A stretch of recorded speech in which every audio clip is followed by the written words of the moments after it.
আচ্ছা, আপনারা যে ক্ষেতগুলা নিরাইতেছেন, পরিষ্কার করতেছেন, এগুলা যদি কিছু উপকার সম্পর্কে বলতেন, দর্শকরা শুনতে পারতো, বুঝতো কিভাবে চাষ করলে ফলনটা ভালো হইতো, এই সম্পর্কে কিছু বলেন।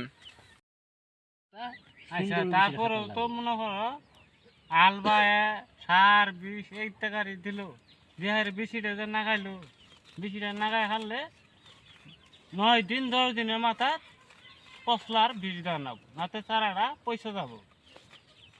পয়সা যাবো, এর মধ্যে খাটনি আছে, মেরামত আছে।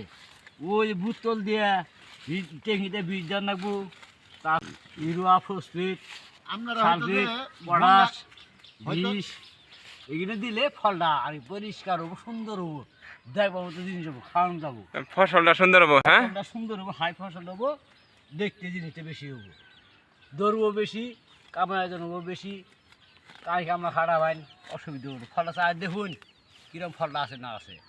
আমরা কত এক পাখি জমিনের মধ্যে কমপক্ষ 2 লাখ 3 লাখ টাকা বিক্রি করি। মাশাআল্লাহ। উদ্বোধন হয় বেশি, এই জিনিসটা কামাই হয় বেশি, এই জিনিসটা তারপরে আঙুরে পরিশ্রমের হিসেবে ফল পাওয়া যায়।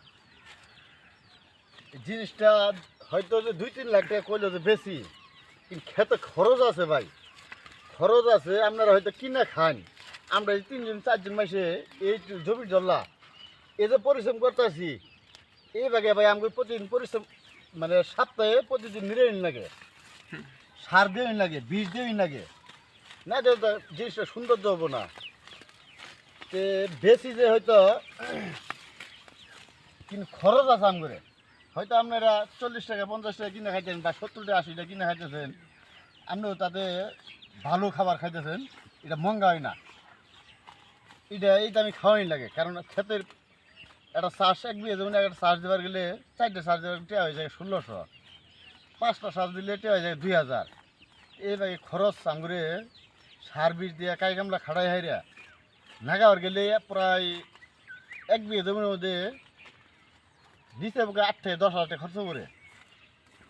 তারপর তো হুতে জাংলা নিড়াইনি অনেক খরচ আছে। বন্ধুরা, ভিডিওটা যদি ভালো লেগে থাকে তাহলে অবশ্যই চ্যানেলটি সাবস্ক্রাইব করে রাখবেন।